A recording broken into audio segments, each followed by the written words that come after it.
Hello, athletes and fitness enthusiasts. Today, my guest is Derrick Van Every, a PhD student at City University of New York. He was a master student at Liam College at Brad Schoenfeld lab. He is a researcher. He's conducted numbers of research. Some of them we're going to talk about in this podcast. He's a powerlifter, has really impressive PRs, and he's a coach. He coaches people from different group ages with different aims, starting with people who want just to improve body composition and finishing with people who are actually preparing for a competition. In this podcast, we're going to talk about his recent studies, in particular about betaine supplementation, a critical review of its efficacy for improving muscle strength, power, and body composition. What does literature has to offer recently about betaine? Secondly, we're going to talk about biomechanical, anthropometric, and psychological determinants of barbell bench press strength.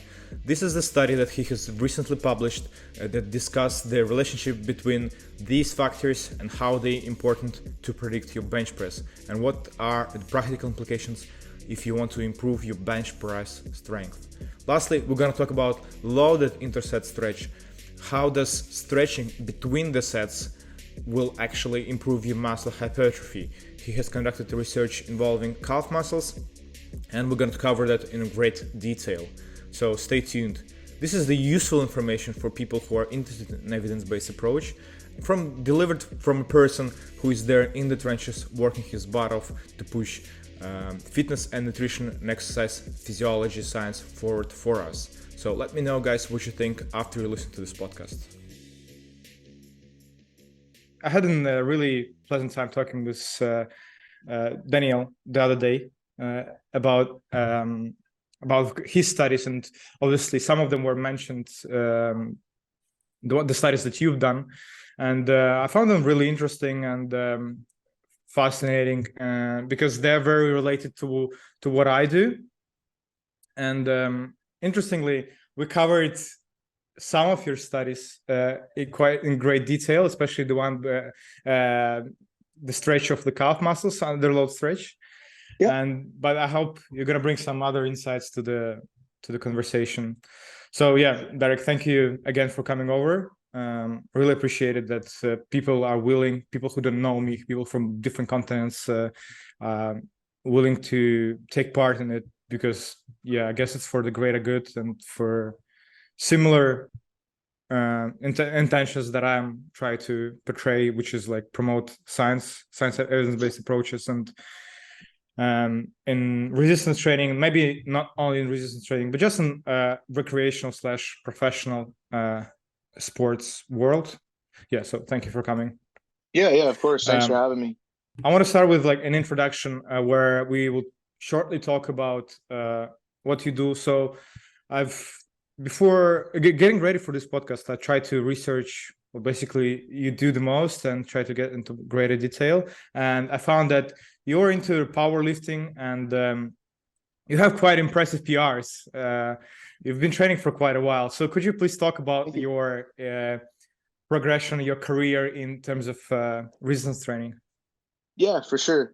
So yeah, I started out lifting weights when I was 14, grade 9. And with a couple friends in high school, and like most folks, like we have no idea what we're doing, right? And so long story short, I started training mostly to get in condition and in better shape for hockey. So growing up in Canada, naturally I grew up playing hockey, and just that was where I wanted to push as far as I could growing up, and improve. I wasn't the best player gifted naturally, so I really worked hard in the summers and stuff like that to get in better shape, so I could at least show up to training camps in better shape than most of the other guys. So I at least looked better until everybody had about a month to catch up and surpass me. So that's kind of how it started. I wanted to get in better shape, and I started training with actually ended up being my coach years later, but my friend's dad at a local gym, and just really fell in love with the process of training and all of that stuff. So I actually started running as well. So about 8 or 9 years ago now, maybe 10 at this point, I ran a 5-minute mile. I was about 160 pounds. last summer I ran one and it was about 9:32. So I'm a little bit heavier now and not nearly as good aerobic or anaerobic conditioning exposed to run. So anyways, getting back to the story, like I was actually doing some training at a gym and I was front squatting and I came across the squat everyday program from the Muscle Farm guys and which was kind of pulled from John Bros and the Bulgarian method. So that was an old bodybuilding.com program. Anyways, I was doing the program just to get stronger legs for hockey. I had no purpose of powerlifting or anything like that. And a random guy walked up to me at the gym and asked me if I wanted a spot. And I was like, no, I'm okay. And so anyways, he watched me and I front squatted 120 what 430 pounds, so 120 or 130 kilos, somewhere like that. And he's like, "You front squat that? I thought you were gonna back squat that. What do we do?" Like he's like, "You got to get into powerlifting." And I was just like, Yeah, that's impressive. How old were you? "Thanks." At that time, I would have been 20, I believe, 19 or 20. Yeah, so Oh, I okay. was like, "Yeah, maybe I should look into this powerlifting thing." And once my hockey, like, so in Canada, I played junior C hockey until I was 21, and after that, I had just like an appetite to compete. I've always played sports my whole life. I like having something on the calendar to train or work towards. And anyways, found my first meet, which was actually ran by the MP guys in Columbus, Ohio, in I think 2016. And I just went to kind of get an experience and ended up winning, which was super cool and unexpected, and I've been hooked ever since. So yeah. So what are your PRs? How much do they lift, bro? Yeah, so my competition PRs, 265 kilo squat at 93 kilos, so 585 pounds. I benched 150 kilos, which brings me down in the total placing a little bit, so about 330 pounds. And then in the gym, actually in our lab, I actually just hit 160 kilo press back in August, so that was cool. Oh, Um, and then the most I've ever pulled in competition is 300 kilos, 661. so your deadlift seems to be like the most dominant movement, right? Yeah, relatively, yeah. Squat is decent. Bench is kind of what brings me down from getting near the top, in my weight class, Yeah. respectively. Yeah. That's interesting because that's impressive. Like I was trying to hit like even for me like even 200 kilogram squat is will be an achievement if I will be able to do it one day. Yeah, and moving on then, how would you find yourself doing academia? How like doing that much hockey and like moving on slowly to powerlifting? How did you end up doing academia and doing PhD and like Yeah, sure. So, I'll be honest, I wasn't a great undergrad student. So, during my undergrad, I was more interested in playing hockey than I did cared really about grades and stuff like that. And that is something that I think was important for me to go through to kind of be given the opportunity at grad school to turn that around and get accepted into the PhD program. But I was like a B minus student. Um, just wanted like mess around with my friends, play video games, not really study, things like that. And like I said, I was pretty much just wanting to play hockey. Anyways, in 2017 was the year I graduated, and unfortunately, 2 weeks before my graduation, my father suddenly died from heart disease. He had congestive heart failure. So that was something that I was pretty obviously affected by, and he was not by any means an overweight dude or anything like that. You would look at him and just assume that he was healthy if you were just looking at body weight alone. But he was a truck driver for a living, so fairly sedentary life. Probably not the greatest nutrition, anything like that. Um, you know, Stuff like that. Probably enjoyed his beers and all that stuff. So um, when that happened, I knew I wanted to do something with kinesiology. I graduated with a degree in movement science. Um, and that happened. I kind of realized the importance of like, I want to get this message out and the importance of exercise and healthy, lifestyle to other people, so that hopefully, if they can pass the message and encourage their, relatives or parents or whatever, and not have to go through what I did with my dad, I think that's important. So, that year, later on that year, my wife has been, Erica, she's been, we've been together since I was 14. So, long time. So she's basically, you know, been supportive and encouraging for everything. And she was the one that said, you know what, like, why don't you try and open a gym? And her grandpa had this, had a store front downtown or in the main street in my town. So I live in a one-stop like town, my hometown in Ontario. And so let's go look at it and see if we can, put a gym in there. And yeah, so that I looked and I was like, oh wow, this is actually bigger than I thought. So we opened our gym up in 2017. And with that, like, I also was working as a Zamboni driver, part-time on weekends. So if Zamboni drivers are the things that like resurface the ice at arenas, so like hockey rinks, uh, Yeah. so yeah, naturally the one Canadian you talk to has played hockey and worked at a hockey arena, but nonetheless, so I was doing that and with the gym and everything, and um, I was listening to, the Stronger by Science guys, James Krieger's weightology. I was reading that stuff for fun. And obviously, Dr. Schoenfeld's work and Alan Aragon's research. I was like subscribed to all those research reviews and listening to them on podcasts and, and I was doing it for fun. And I was like, man, like, I don't know why, like, I'd be cleaning dressing rooms at the arena with my headphones in, listening to these guys talk about, exercise science and stuff. And I'm like, man, I really want to get more involved with this, like the research side of things. And yeah, then Dr. Schoenfeld posted that, they're starting a grad program at Lehman in the Bronx there. And I was like, you know what, I'm just going to apply. And I talked about it with my wife, who at the time was more than supportive. She was just like, yeah, like if you get accepted, we'll figure it out. And we did somehow. So we moved to New York. So the first year was unfortunately remote with COVID and everything. But last year I had moved to New York to finish Yeah. my master's there. So it was pretty cool.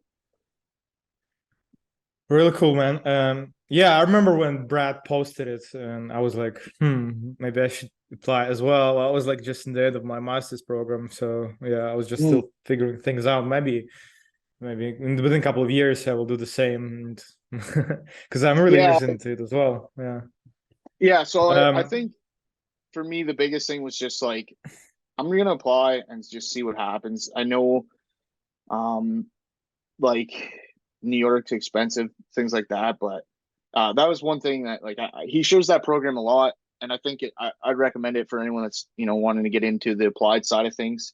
A lot of people are like, oh, why don't you make it online and things like that, and like I think because I was willing to move from Canada and like spend money to live there and time and all that stuff, I think that really showed that I was dedicated to the process with Dr. Schoenfeld. He's been great with giving me ample opportunities to get experience in the both applied and professional side of things as well. Then talk about like a couple of studies that you've done when under the Brad's program, and maybe you've done them separately. You could also emphasize that as well. Probably let's start chronologically backwards. So let's start with your recent study. I'm really how do I put this? It was an interesting study. It was an interesting approach to the study is called Biomechanical and Anthropometric and Psychological Determinants of Barbell Bench Press Strength.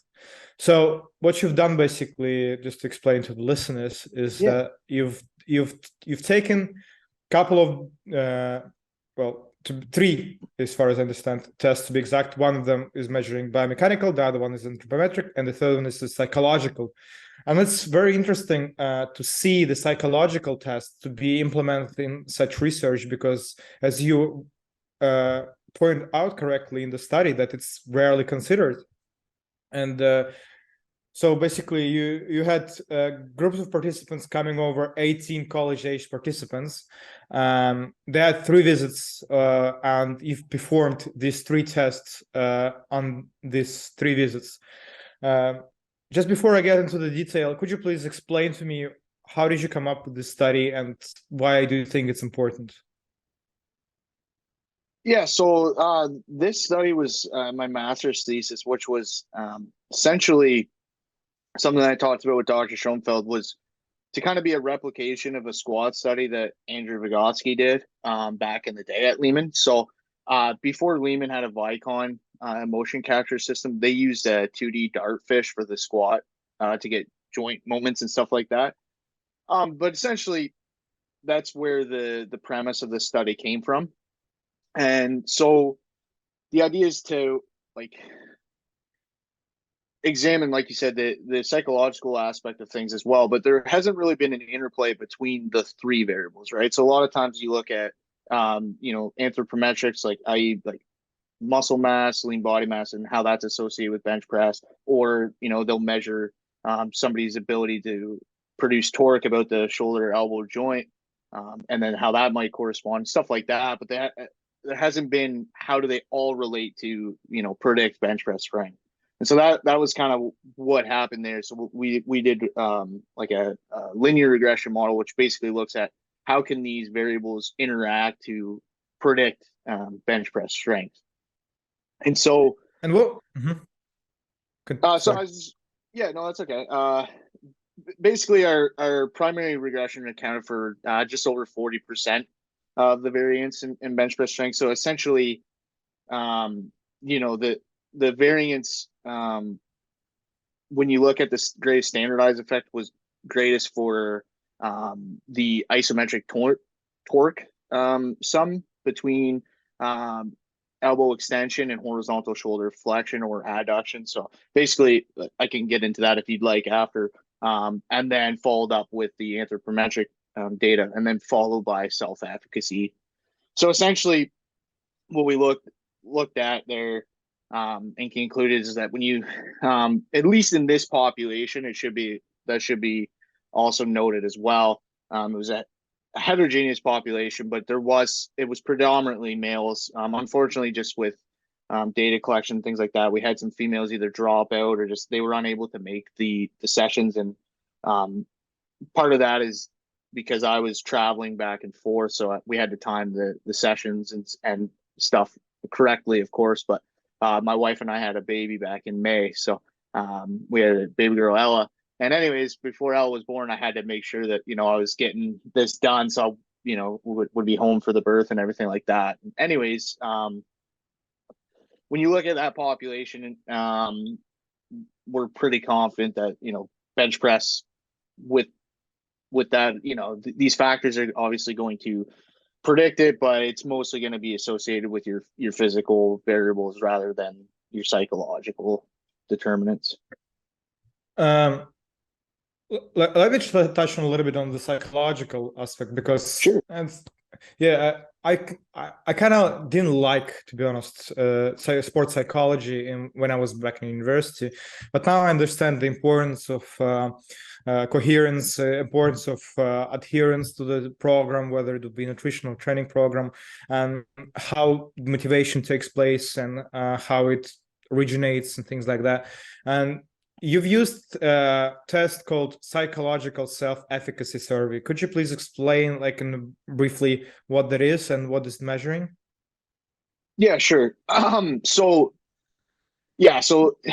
before we kind of dive into that, I should preface it's not to say that self-efficacy or psychology isn't a factor. It just specifically when you look at producing as much force as possible to complete the bench press or probably other exercises, at the end of the day, self-efficacy isn't going to create the torque you need to produce about the joint to, you know, complete the movement in comparison, right? So that's Mm-hmm. important. It's not to say that, you know, if you're expecting to do well and don't or whatever, like there's multiple, it's a multifaceted area. So we can't really look at this and just say, okay, it doesn't matter, this is the end all be all. It's just when you look at things from an outside lens and just step back and say, well, at the end of the day, confidence is probably going to aid in performance. It's just not going to determine as much as actually, you know, your biomechanical factors and your anthropometrics, right? So when we come back Of to course, the we've seen these kids in the gym who are so confident come to the bench and then they fail. yeah, exactly, right. And so when you come back to the physical self-efficacy survey, so it's also we had some limitations with this as well, right? Because it's not specific to the bench press. So it doesn't account for the actual specific specificity of the movement. And so before we use the physical self-efficacy survey, so that's been validated in the literature to have an ICC of 0.8 when it's used about 6 weeks apart. So that's a pretty good like test retest. I mean, like it's a fairly reliable test, right? But because it's not specific to the bench press, we wanted to see if we could get something a little bit better. And so we came up with a 10 questions survey, which was just specific to bench press strength and testing and things like that. And we had a test retest. So the first visit was actually upon getting consent and everything like that from the participants. They did the first iteration of the bench press self-efficacy survey. Like, And what were the then questions?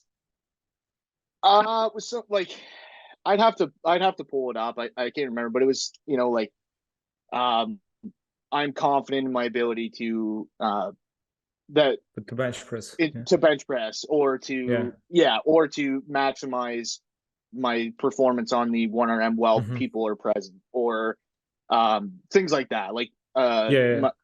out of the 1RM excites me. I'm confident and able to perform under like pressure. Mm-hmm. Like, yeah, I'd have to look back at it, but yeah, and that's another limitation, right? Like I'm not an exercise psychologist or, you know, we didn't have psychiatrists work on the survey and going back on that, maybe that's something to do where like, you know, collaborate with some Mm-hmm. psychiatrists and develop a really good quality survey to look at it even further, right?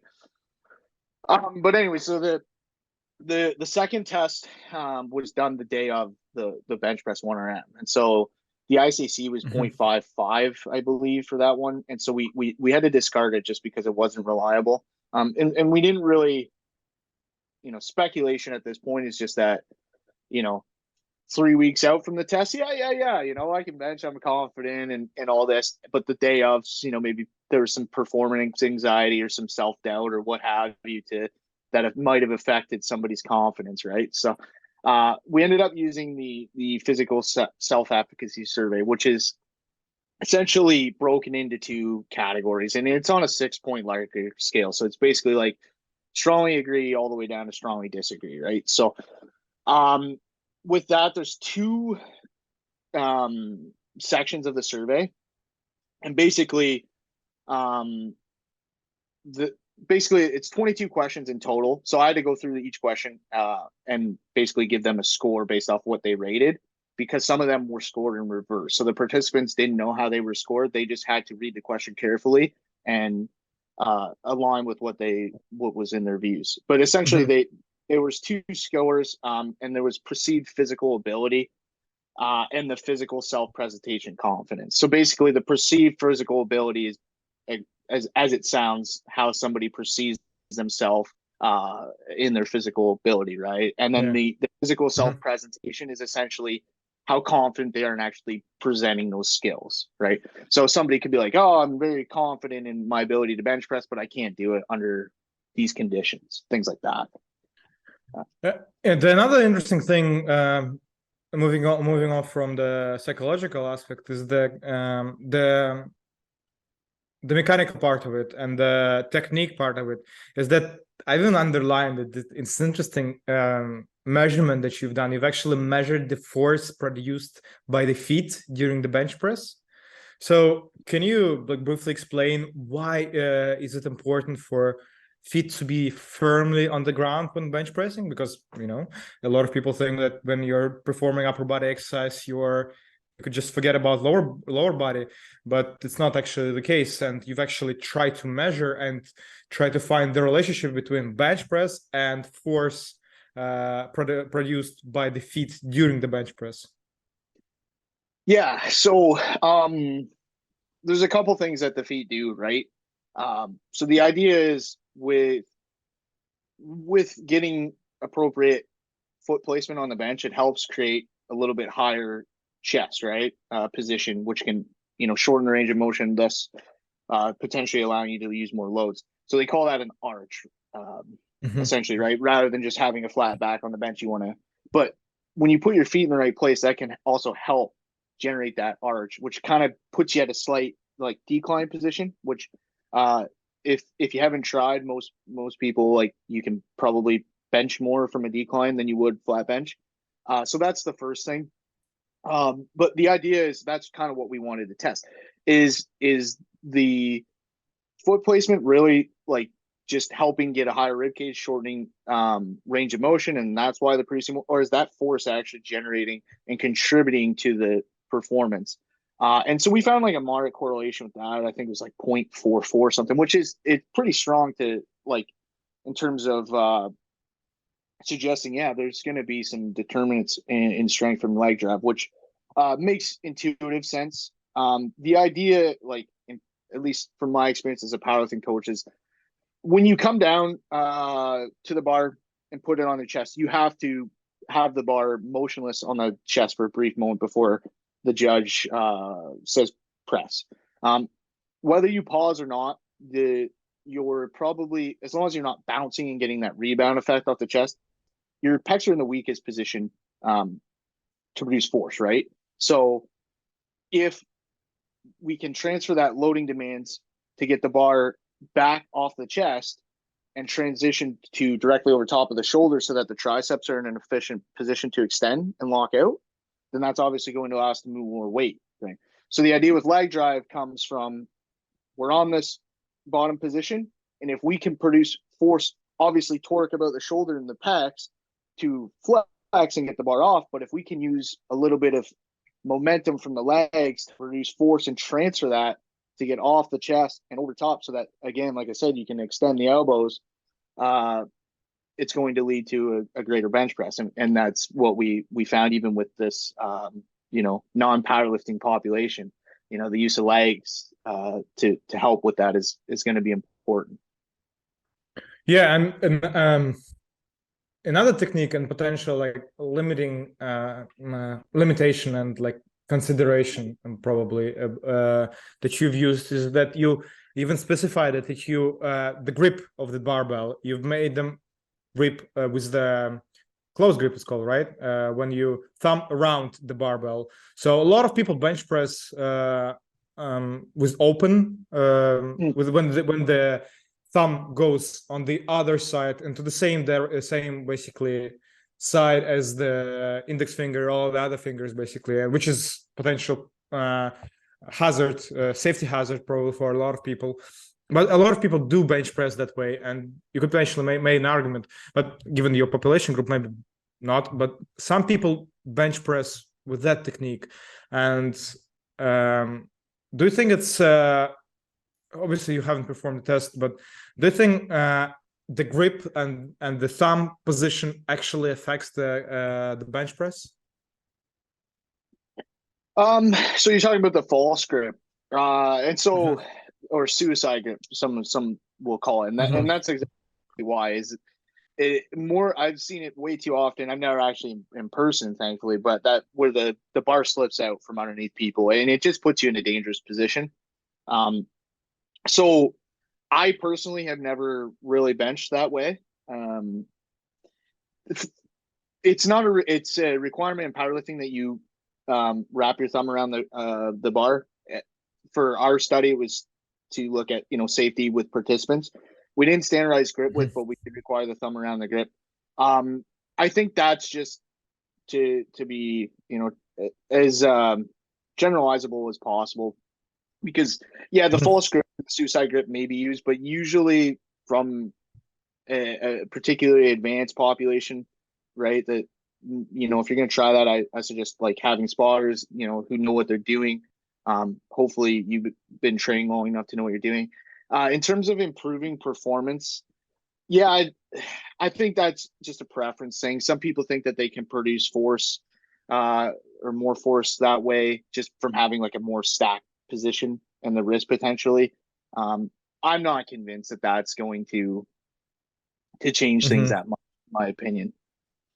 Yeah, and some people go as far as even like saying that, you know, when you if you put your grip in the suicide grip, right? You called it, Mm. and then Close grip, they yeah. would even they would even twist their fist even more, their palm, to the way that it actually creates a lot of pressure onto your palm, which is not Right. another Yeah. hazard. I never understood it, to be honest. I would probably Yeah. like So I try to when you can my get the yeah. bar like lower in the palm, right? It makes sense that you can produce more force that way, right? Because you're stacking that joint, right? The wrist, the elbow. But yeah, personally, I do bench with the thumb around grip, like I said, but I try to get the bar as low as I can and still get my thumb Yeah, around. I think that's. yeah, I'm not sure if it would yeah. lead to a significant difference. So. About the study as well. So, am I right to suggest that torque and self-efficacy and lean body mass determine only less than a half of variations in bench press strength? Because you've said that multiple regressions of lean body mass, total peak torque, and physical self-efficacy accounted for 43% of variance in one rep max bench press. So basically, am I right to suggest that these variables such as lean mass, peak torque, and physical efficacy only account for less than half of your bench press one rep max? Um, yeah, I suppose that when you look at it that way, like we did take a lot of data, but for the linear regression model, like we took those primary variables to look at what is explaining them and how they relate. So I suggest suppose you could look at it that way, and you know, yeah, this, but again, it's not exactly saying like this is going to account for 43% as more as it's predicting, right? Like it Mhm. accounts for the variance. So for some people, it could be totally predicated on how much lean body mass they have. If they're just super jacked and they can just go in and they bench a ton of weight, somebody that again, you know, can just isn't very strong, like maybe a lower body weight level powerlifter who has a tremendous amount of, you know, ability to produce torque at their joints, that might, you know, things like that. So it's just like when you look at it from a population level that we had, like a lot of variance, but these factors are going to predict about, you know, roughly 40% of that variance. The other factors can be, you know, Yeah, what are attributed. the other factors? We took a ton of data. So, you know, arm length for instance, right? So like more anthropometric. So like lean body mass Mhm. as a sum, right? But you look at, you know, when you look at the Pearson regression correlations, like we had, you know, upper arm circumference was, you know, strongly correlated with that. Mhm. Arm length to height ratio, things like that. Somebody's chest circumference, right? So how wide is your chest or how thick is your chest, right? You know, grip width might be a factor, height, you know, things like that. Yeah, like I said, like the biggest ones were the Uh, that were also associated were like the upper arm circumference. So somebody's relaxed and flexed upper arm, like how big they were. Um, you know, things like that. Um, Body mass index okay. was also the BMI, which makes sense. You've also mentioned that, understandably, of course, that females do not take part in this kind of studies, and that's true across the board, across all science, sports science literature. There is a consistency with underrepresentation of female participants, and consequently, female recommendations. Obviously, most of it, like like 90% of recommendations would transfer from man to woman because we're built the same, more or less. But if you would take your study in particular, do you think that we could extrapolate the data to females and specifically to bench press and suggest that basically upper body mass and their torque produced isometric horizontal shoulder flexion and isometric elbow extension, which you've identified as peak torque, main determinants of one rep max and bench press. Do you think these factors would also be as important for females? Or maybe, if you speculate, maybe there are other factors more important for them. Maybe psychological factors would play greater role for them. And if you would speculate, what do you think? We come back to these results being extrapolated to women. That's one of the things with research, right? Is that we can only speculate. It would be great if I could get more involved. But I think so. In terms of like, so I don't see why having more muscle mass or lean body mass or ability to produce torque about the joint would not be translatable to other populations. Again, it could, like, you're right, maybe psychological factors might be a greater predictor for females or other populations, maybe those elite powerlifters, things like that, or what have you. So we got to be, obviously cautious when we try to extrapolate those findings to other populations. But I guess, in short, I wouldn't be surprised. What do you think would be the practical applications to the study? So when you try to look at maximizing your bench press, right? So obviously, increasing your lean muscle mass should be your first priority, and then try to maximize your skill in the movement. So that's the specific, laws or principle of specificity. Like, if you want to get the best at bench pressing, like, the number one thing you should do is actually bench press and develop that skill, right?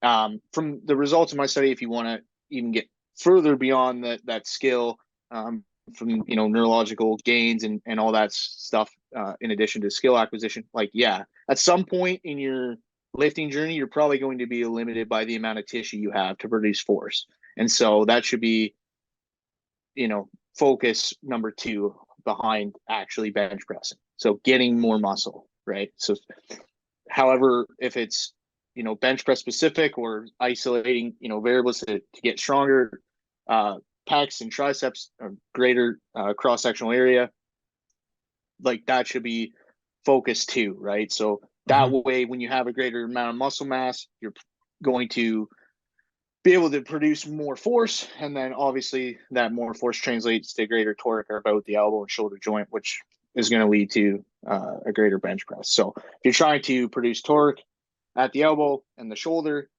the more muscle you have that can generate force.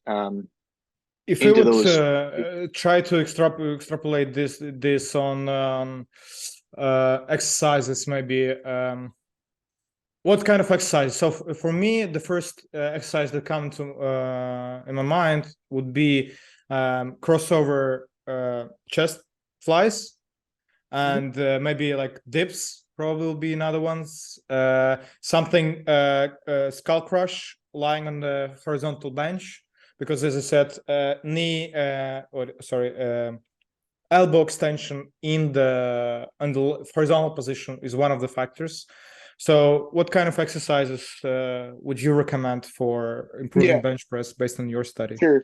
Yeah. So obviously, like I said, reiterate bench press. So we did, in the practical application, we kind of suggested maybe an exploratory study where participants bench pressed only versus a group that bench pressed on top of doing isolation exercises like a chest fly or an elbow extension. Might be an interesting comparison. But ultimately, yeah. So following bench press, I think just from a stimulus to fatigue ratio, picking exercise that are going to contribute to increasing that hypertrophy of those muscles is important. So it depends on the person, right, and how they're limited for exercises and time. Like for me, I personally, like, I recommend dips, things like that. Have like weighted dips are a great exercise to strengthen the triceps. I typically avoid skull crushers just because they tend to beat up the elbow joint a lot, and so if you're going to already be benching heavy load, maybe avoid and doing dips, like things like that. You want to be cognizant of the fact that the joint connective tissue might be taking some abuse. So I like things like JM presses, which is similar to a skull crusher but more specific to the bench press, it's mostly done on a flat bench with a barbell.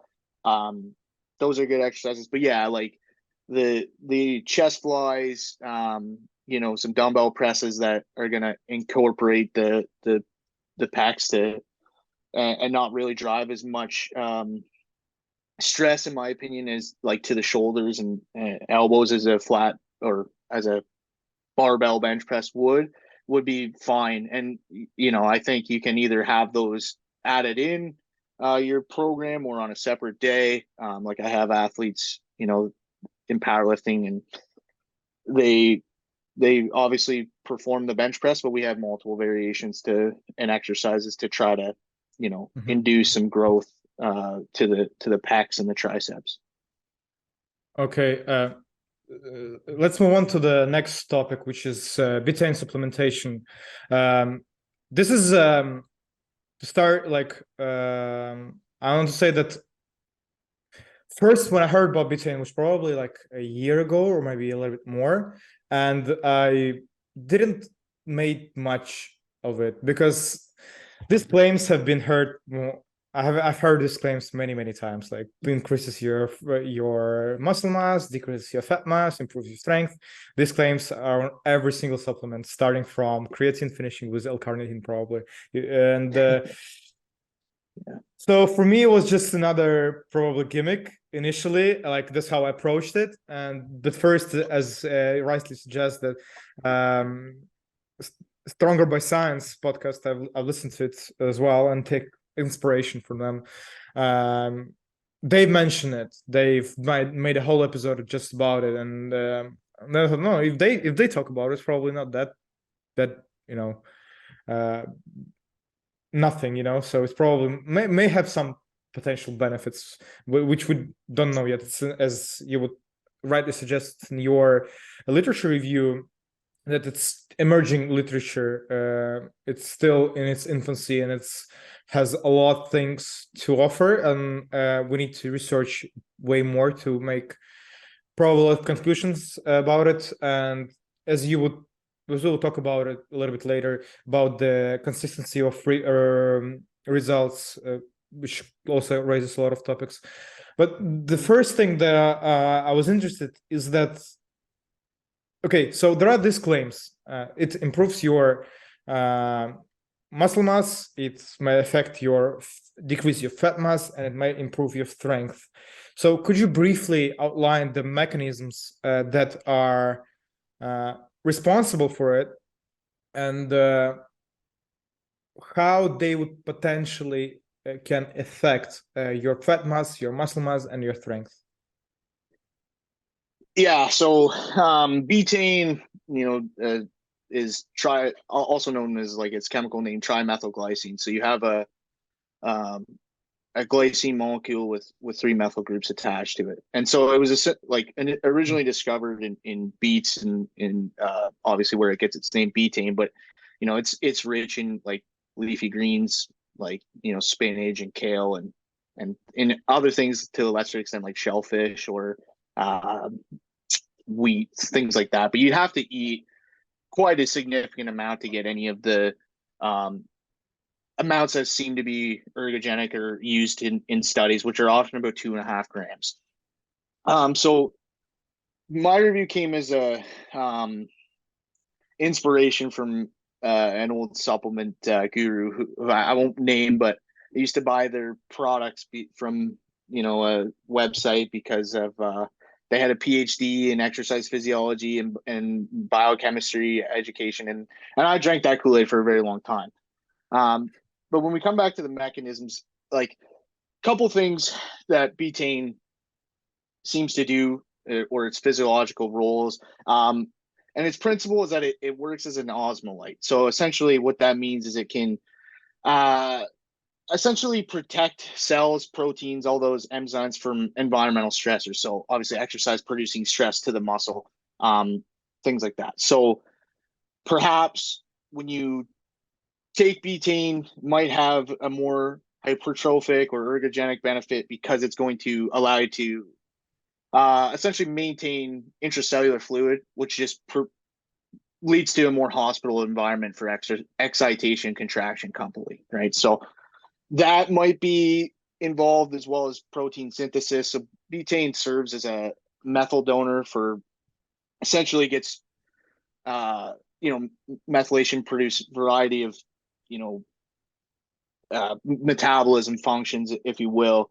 But the idea is it gets converted to SAMe, which is the universal methyl donor, and eventually gets formed to phosphocreatine. So creatine's synthesized from methionine, arginine, and lysine molecules. So, or glycine, excuse me. So essentially what they do, the idea is that if we can increase our creatine stores, right? Creatine's been shown, it's efficacious, it's ergogenic. So there, perhaps doing that helps increase that even more. That wasn't the case. Del Ferro or Favero and colleagues, probably butchered that, found like when you supplement betaine in addition to creatine, like nothing happens. So, but that's kind of the thought. That's actually my next question about if we would combine, if it affects similar mechanism, if it helps to produce intracellular creatine, right, affect creatine phosphate. So the combination of both does not produce any additional synergenic effect, right? No, it doesn't. It doesn't appear to be that way. So that was one of the things that was proposed, but again, it doesn't appear to do so. And then, of course, from a body composition standpoint, the thought is that it might suppress lipolysis. So it's been used as an additive to pig and chicken feed, because essentially what it does is it improves the meat or lean body mass of these pigs, right? So that obviously from a farming standpoint, the more meat on your livestock, the better, right? So that hasn't really been translated to humans. Why not? So, why do you think?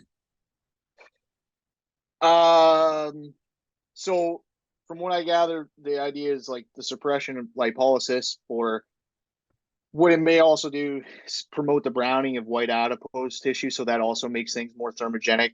But that, again, sometimes things in animals don't often translate to humans, right? We're different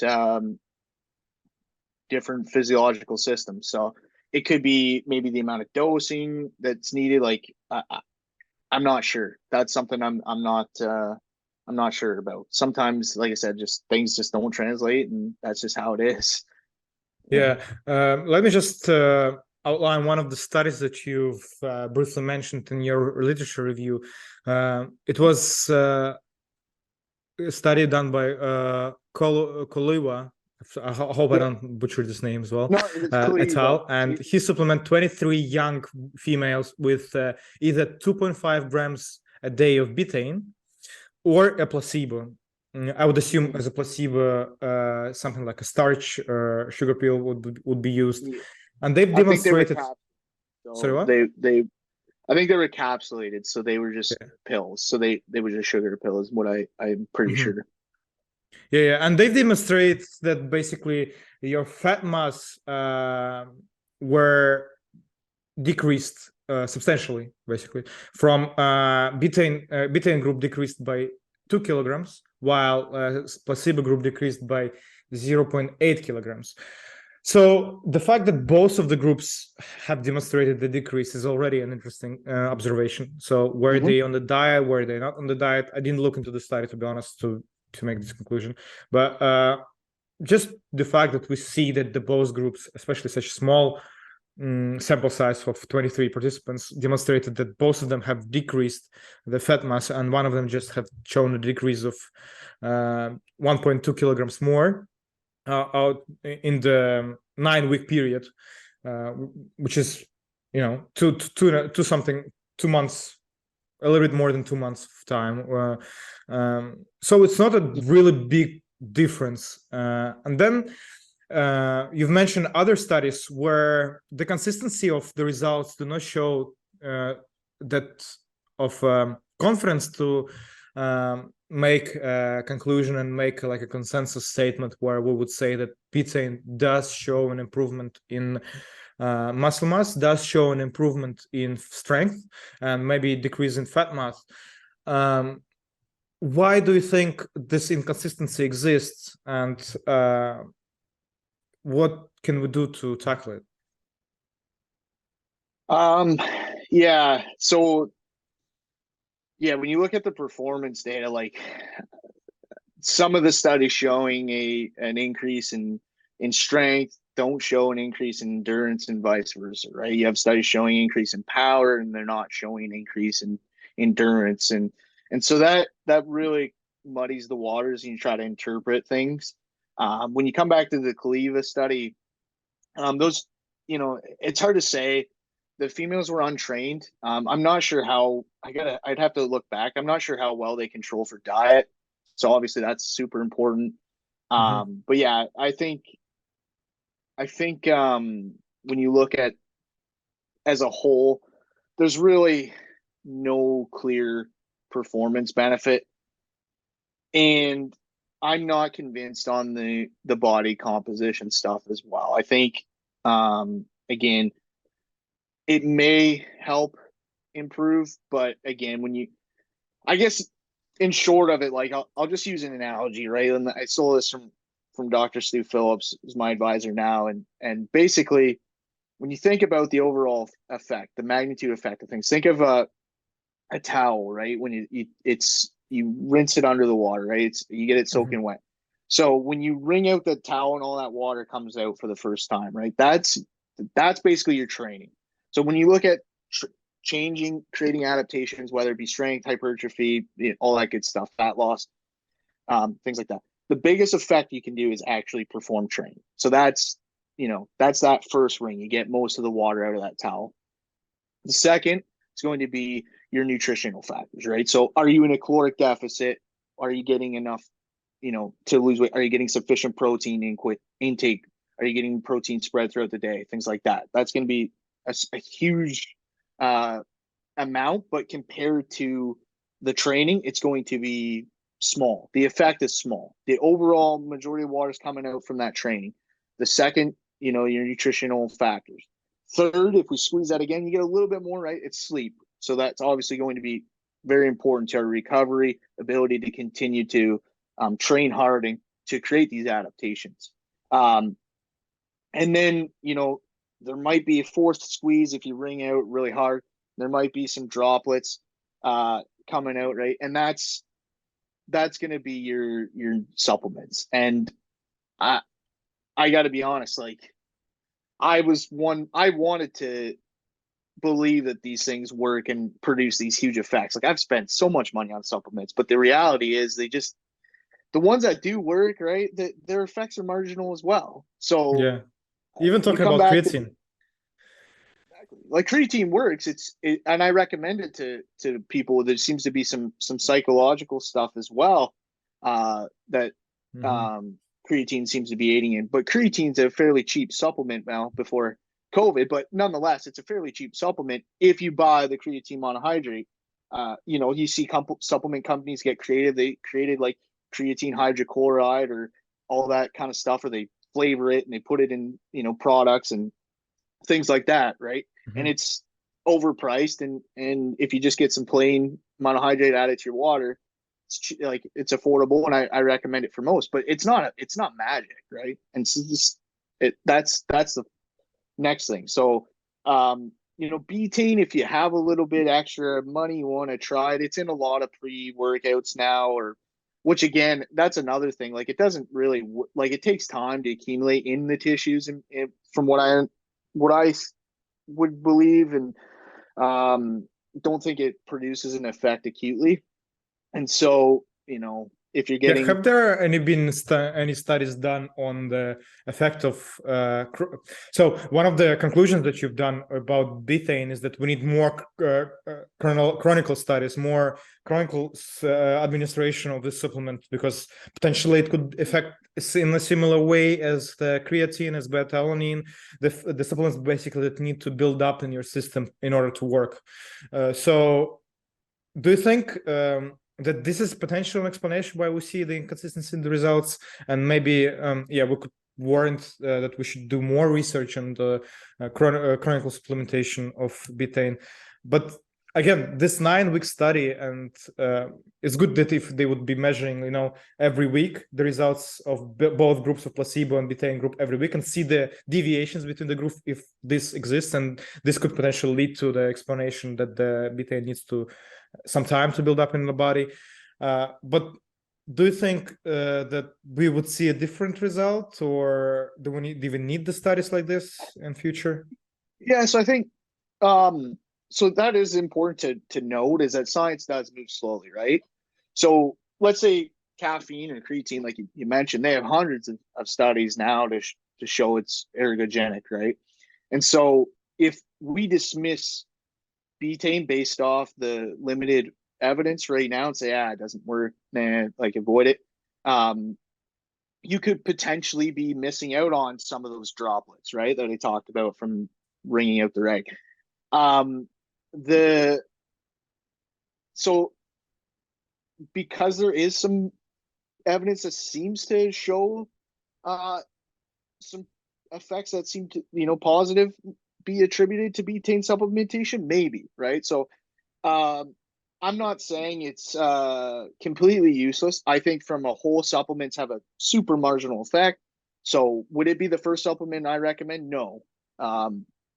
But if you have a little bit extra, you want to experiment and see, or if it's in your pre-workout or post-workout product that you already have or whatever, it's fine. When you come back to the literature, I think it's really important for us to wait for things to, really start to discern whether there is a performance or a body composition benefit before we completely dismiss it because of those inconsistency.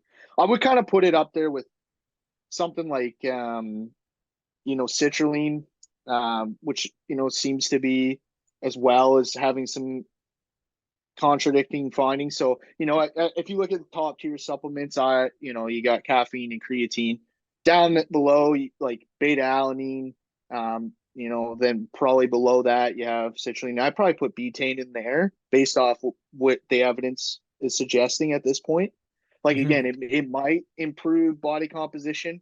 Again, it may improve performance, but I'm not convinced on that just yet.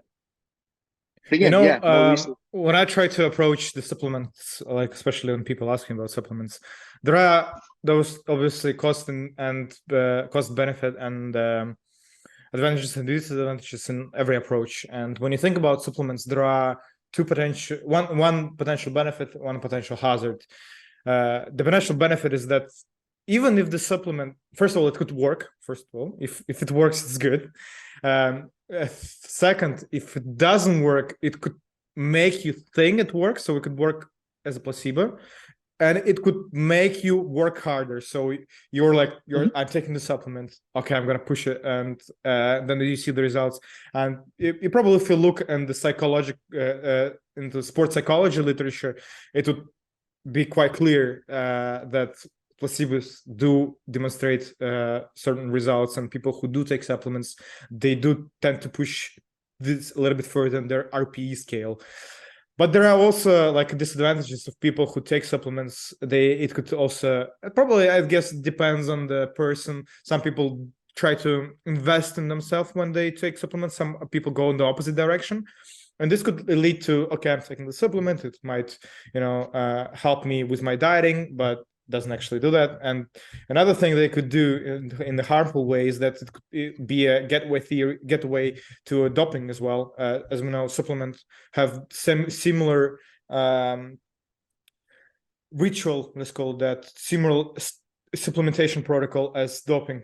You inject it, you consume it, the more the better, and like it's similar if you look from the side. And what I've done in my master's degree is that I've looked into this relationship between people who take supplements and people who take doping. And obviously, like, I think people who take supplement are like 3 times as likely to take doping. And this is like the results that I found quite interesting. So for me, the betaine is like, at the end of the day, the fact that it does show, it will be significant for people who are already on the high level. But then the question rises is, does this supplement actually affect the people on the high level? That's your point that you brought up in your review. So can you a little bit elaborate on why do you think would we find or we won't find the similar results on the professional level athletes? Yeah, so I guess there's a couple things to consider when you choose supplements, and that's when you look at like the significant findings versus how meaningful they are, right? So if something produces, let's say betaine hypothetically produces 0.5 kg of muscle mass over a 12-week intervention, greater than a placebo. And so, 12 weeks, betaine supplementation, you get maybe a pound of lean body mass increase. That's a pretty significant amount, right? If we were to knock that down to maybe, let's say 0.2 kilos, now we just knocked it down 80%, right? So now the question begins, that effect is so small, but is that meaningful to you? Well, if you're a bodybuilder trying to maximize your lean muscle mass, probably, right? So it's something to consider. If you're just like, an average folk who just wants to train hard, put on tissue, and you don't have the means to spend money on betaine or those supplements or what have you, then maybe not, right? So those are always important questions to have with yourself or your clients if you're coaching. Like, how meaningful is getting that last, like I said, getting those droplets out of the rag, right? So just consider that. When you look at the differences between like a very elite population, that's probably them doing all those things, right? So, and this comes back to Dr. Phillips' analogy here, like, training or contraction is king, right? And then you have nutrition queen, sleep is the kingdom, and when you form those all together, you have, or sleep is the night. When you form them all together, you have a kingdom. And so, like, there's really not a spot there for supplements, but maybe for those elite folks that are doing all those things in their quote unquote kingdom properly and maximizing, then there might be a little bit of a role. But again, I think when you come back to, so I personally don't recommend the use of exogenous hormones or steroids or anything like that. But when you come back to folks that are, like, no judgment, but they're gonna get gains from whatever they do, right?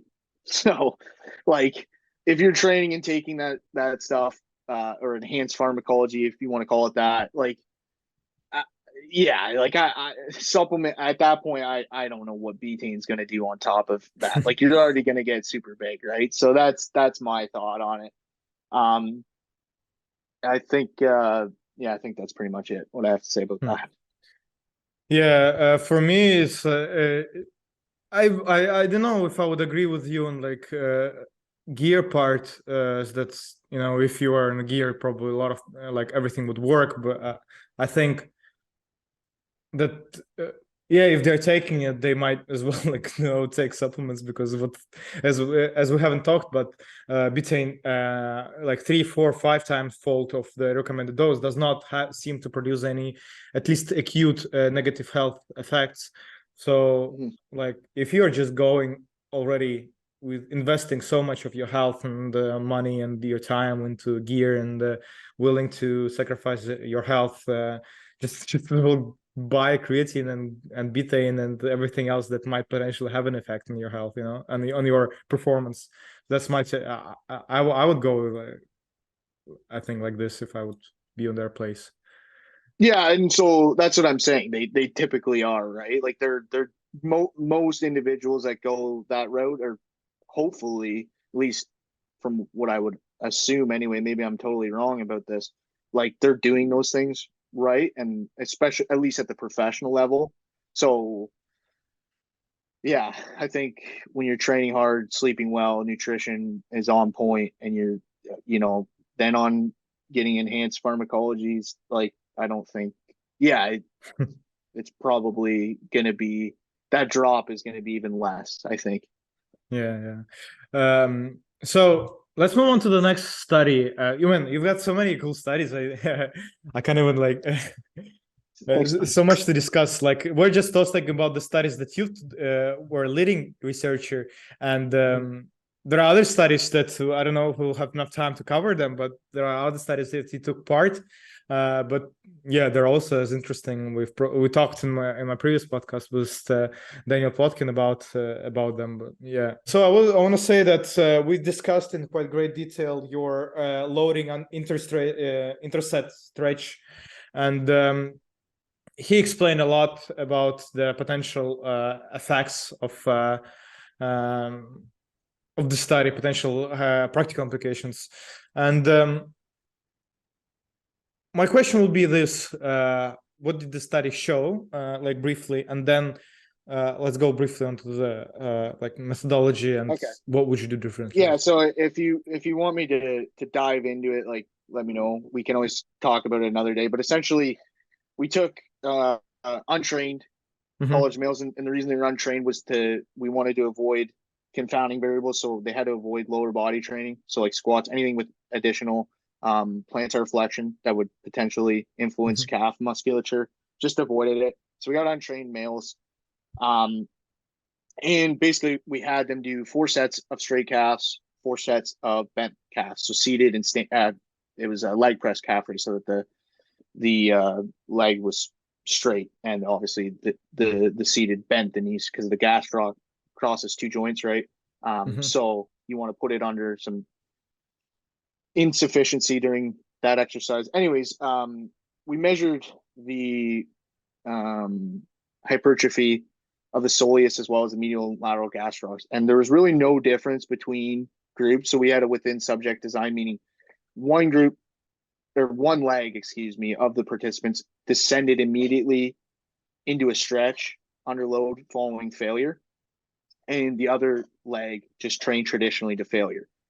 And so the leg that trained to with the stretch condition, essentially they performed till they literally could not do another concentric, meaning like for the seated calf raise, the participants needed help getting we had to rack the weight for them. They literally couldn't get it up.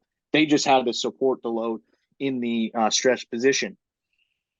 And the other leg, excuse me, trained to failure, and then they rested for 2 minutes. The stretching condition rested. They stretched for 20 seconds, and then they rested the additional 140 or a minute 40 seconds. So that way, the interventions was the same, and time duration as well.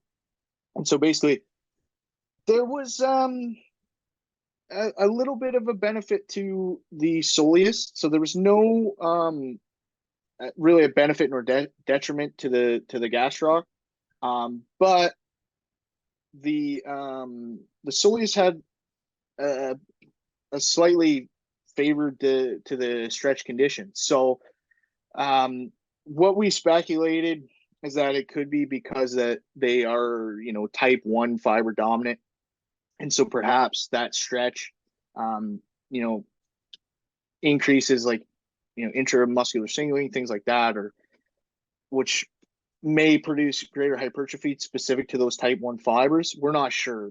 So I guess if we had to do the study again, it'd be cool if we could, look at stuff molecular instead of speculating. Like, could we get some biopsies done on that musculature and look at the fibers, and really see if that's what was going on there. That would be interesting. So yeah, I guess that's probably what I would like to do differently if we could. Unfortunately, it's just with things in New York, I think there's a lot of money involved, and I think you need to have a doctor present to obviously perform biopsies and stuff. And our lab in the Bronx, it doesn't do that. So we just, Dr. Schoenfeld, ultrasounds, we make inferences from that and Mm-hmm. show our results with the 90, in this case, 90% confidence interval, and just, here's what we found. This is how confident we are in these ranges. And we kind of let the reader interpret the results how they'd like. I actually have a proposition for if you're gonna perform the study ever again. I have a proposition how to at least make it slightly bit better. So you've done 4 sets of seated calf raises and 4 sets of standing calf raises, right? And between each set, 1 leg of each participant was after each set, the participant would stretch with 1 leg for 20 seconds and rest for 1 minute and 40 seconds with this leg, and with other leg he would just rest for 2 minutes. My proposition is maybe do 2 separate sessions where you would or even like just do not inter-group design, but just crossover design where a participant would do only 8 sets of seated leg raises, just to and then for 8 sets of standing on a separate day, or maybe a different group would do it. The idea is that as you rightly suggest, that only soleus muscle, right, has demonstrated the benefit of stretch. So the idea is that potential explanation for that could be that when you are in the seated position, you could contract your soleus muscle a little bit more than in the standing position. So because you've done both of the position of the knee, so you've done while seated and you've done while standing, this could potentially explain, and we could look into this aspect, like if we would do standing or seated as a separate thing. So do you think it could affect the results at all, or is just like my unprofessional? No, I think so. There's a couple things. There's a couple things to consider. With the within subject design allows us to control for like confounding variables and genetics and lifestyle factors and things like that, right? If you want to look at a between subject design to really have better inferences or that are comparable to that within subject design, you need a larger sample size, right? Because you have all these other factors. So the between subject design is, as Daniel's thesis study was, like, we had over, I think we originally recruited 50 subjects. I think we ended up with 43. It's a massive undertaking to do these studies, right? Like we're talking about like hundreds of hours of man hours. And shout out to Daniel and my buddy Max. Like, those guys are great researchers, and we spent a lot of time on the calf study and the loaded stretch, or the load versus rep progression study of Dan's. Like, it's a lot of work, and so that's important to know. When you talk about the calf study, the between subjects, we also did randomize the order of like the sessions. So sometimes the participants would come in, they'd have the bent leg and then follow with the straight leg. Next session would be straight, bent. It was completely randomized. So there was an order that was just, this is okay, you're doing this today, now you follow up with that. So I guess that's one way we control for, like, okay, well, your gastroc is under insufficiency with bent seated calf raises. So maybe it's worn out from doing the, not contributing to straight leg if you do seated first, or vice versa, excuse me. But like, the idea is that, we try to control that as much as possible, right? So those are limitations with research that we just, you're ultimately limited by time, money, participants, things like that, right? So I don't think what you necessarily suggested is bad. It's just, yeah, we could look at that. It would just probably need more participants and more time and all that good stuff, right? Yeah. What do you think would be a practical recommendation that you could come up with from this study? Yeah, so I guess from a practical standpoint, remember that, or I suppose recall that with the rest interventions were equated, right? So it could potentially be a time efficient training strategy. You know, it also might help, again, the practicality of this might depend on your goals, right? So if you're a bodybuilder, you're trying to increase calf muscles. Everybody knows increasing calf musculature is tough. So perhaps this weighted stretching idea might be something worth trying, right? From a time efficiency standpoint, it doesn't seem to be make workouts any longer, or surprisingly, there was no real rep drop off, at least from a whole standpoint from the groups. So that's something to consider as well. Individually, maybe your reps might drop off and thus not be as efficient. And also depends, like, I'd be cautious extrapolating that to other musculature, right? Like the calves, as you know, fatigue resistance recover quite well, right? You can do a set of 15 to 20 to failure, and like a minute you're ready to go again for the most part, right? And not everybody perhaps, but you know, it could be an absolute load thing that's, you know, calves aren't as strong as the chest, for example. You're using less load. Maybe that's not creating as much fatigue or what have you. So I would be really careful using other exercises with this. Like you definitely, like in my opinion, like at least the rep drop off from, you know, like something like a squat, you know, sitting in the bottom of a squat after training to failure, you know, you got a couple things to consider. You're not going to be able to stand up. You have, so you know, it's not very efficient time wise, right? Like you'd have to have somebody there to help you get the weight back on. So you know, that's a silly exercise to use it for, in my opinion. But you know, maybe like a chest fly, like a pec deck when you're in that lengthened position, stretched out. Maybe, but again, then you just want to consider like, are you recovering enough between to make it a viable thing? Because that was one of the quarrels we got. Like I presented the data at a conference here in Canada, and like one of the guys was like, "Isn't that just more volume?" We're like, "Why don't you just do another set?" Was a couple of the questions I got, and I'm like, "No, the point was that we equated like there was no volume, other yeah, there was no volume. Like that you're in a passive stretch, right? Like we're trying to see if this passive stretch increases like that signaling processes, right? So yeah, I guess that's where I'm at with that. So I think the premise of the study is that, like, how would we use rest time between the sets more efficiently? How would we help? Maybe we could do something that would, you know, improve our muscle mass over a longer period of amount of time that does not affect your length of your workout, does not affect the volume of your workout, the intensity of the workout. So as you rightly, this is the brilliance, I think, of the study, is that you did intergroup design. How am I right to call it intergroup design? Yeah, within subject design. When you basically, the same participant would do one leg with stretch, one leg without stretch, but they would start the next set after the same period of time, which is 2 minutes. So this is really interesting. So they didn't need to adjust their following sets to this change in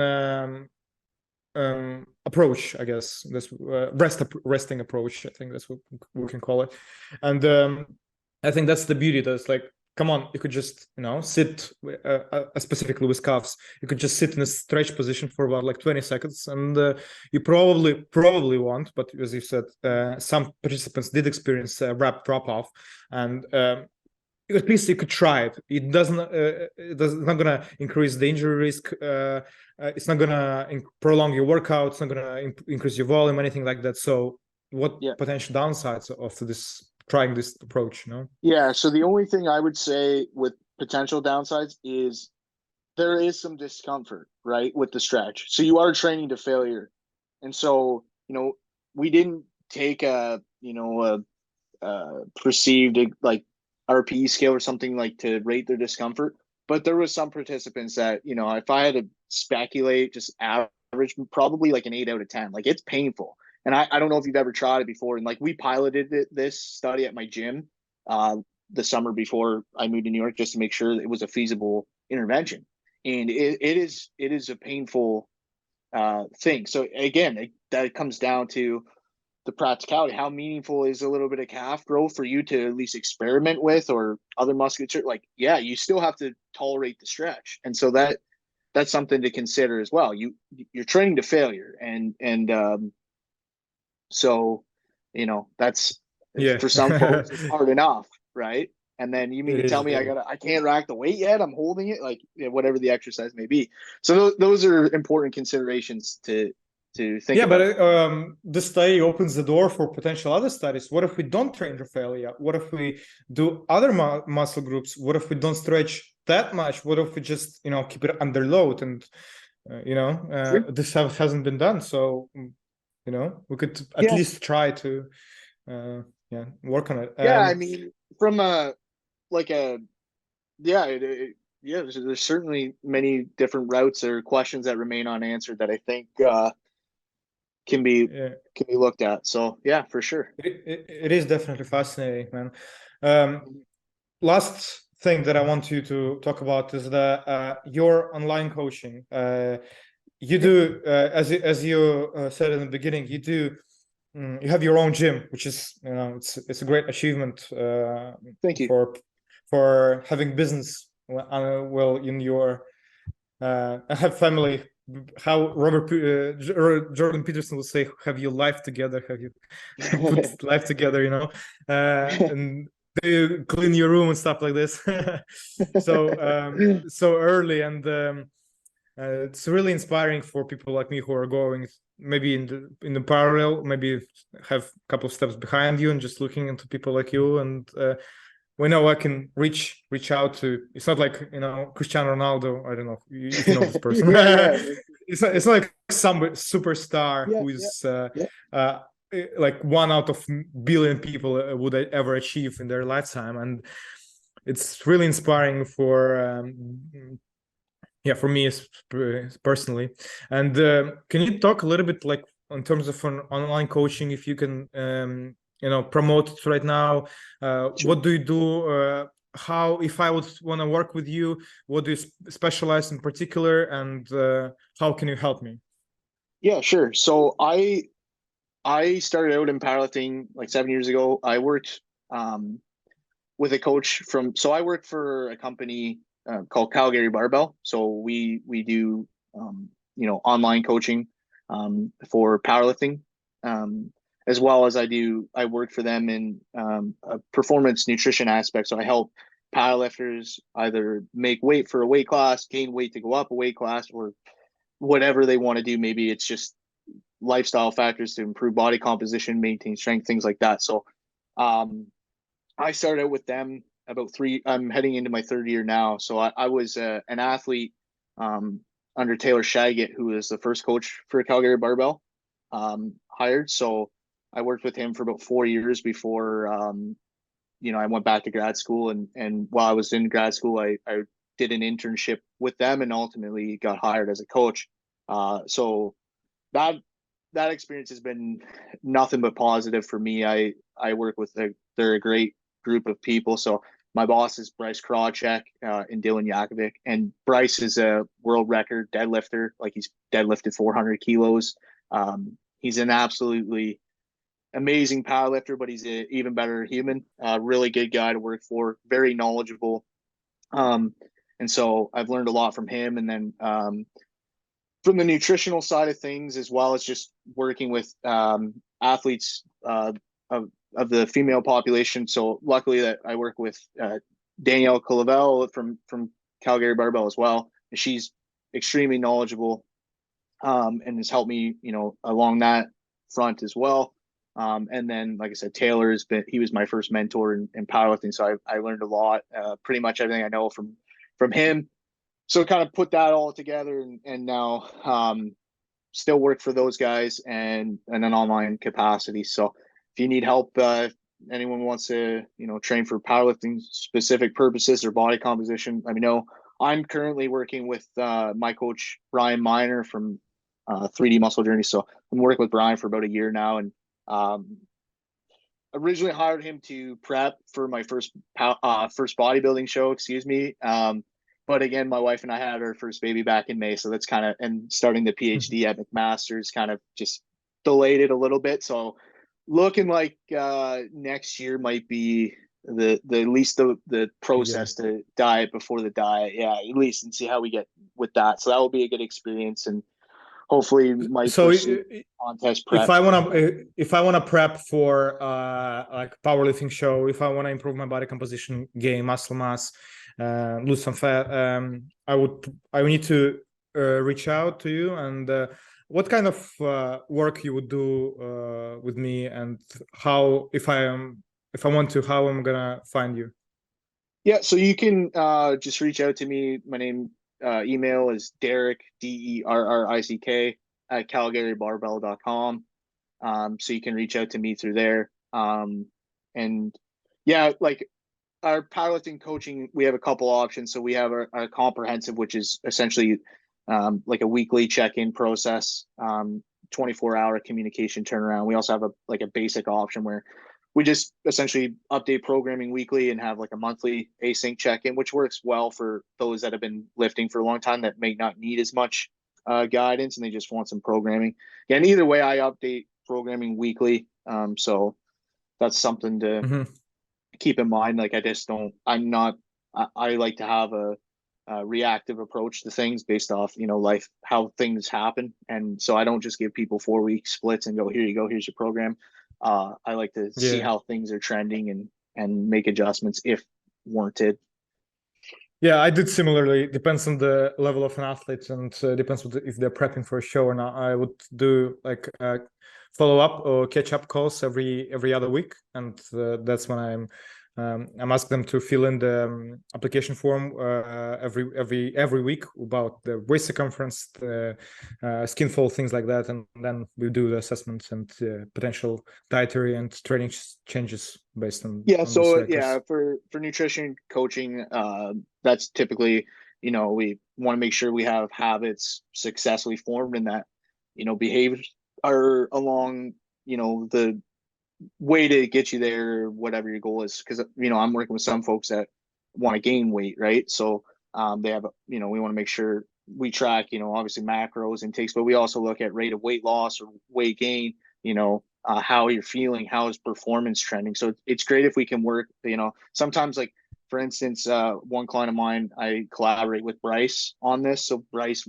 does his training programming, I do his nutrition, and we kind of worked alongside, communicate with that. And he just competed for Iceland at IPF World. So shout out to Alex, nutrition client of mine. He's been great. So it's great when you can collaborate with folks as well.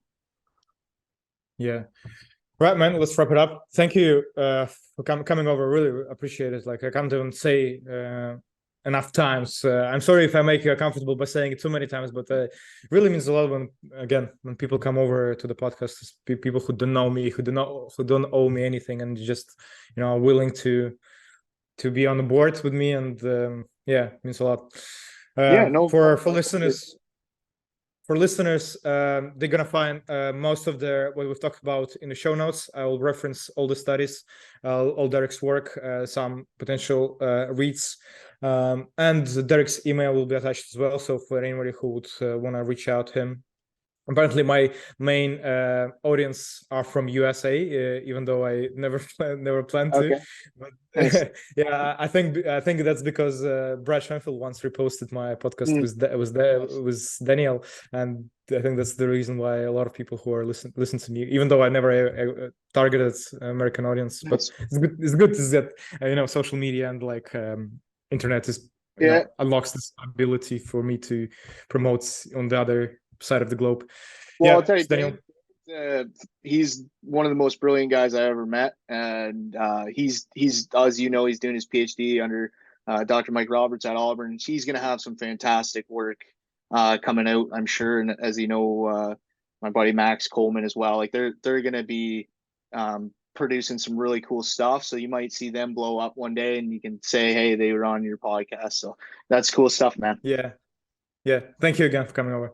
Yeah, my pleasure. So this is it, guys. This was Derrick W Every on my podcast. We've talked about a lot of stuff. In particular, for me, the most interesting was the betaine supplementation, because I'm really interested into new supplements emerging and what the science has to offer. I would ask you guys to rate my podcast on whatever platform you're listening to. It's available on Apple Podcasts, it's available on Spotify and YouTube. Subscribe to my channel, leave a like, leave a comment. Feedback would really mean a lot to me. Suggest to me how would I improve my service for you, because I really want to work a little bit more. Also suggest to me what other guests I can invite for this podcast. All the information discussed in this podcast can be found in the show notes. You can read the studies that we discussed yourself and improve your knowledge like this. Also, Derrick's email could be there as well, where you could contact him and discuss his online coaching program and what he has to offer. So feel free to check it out and let me know, guys, what you think.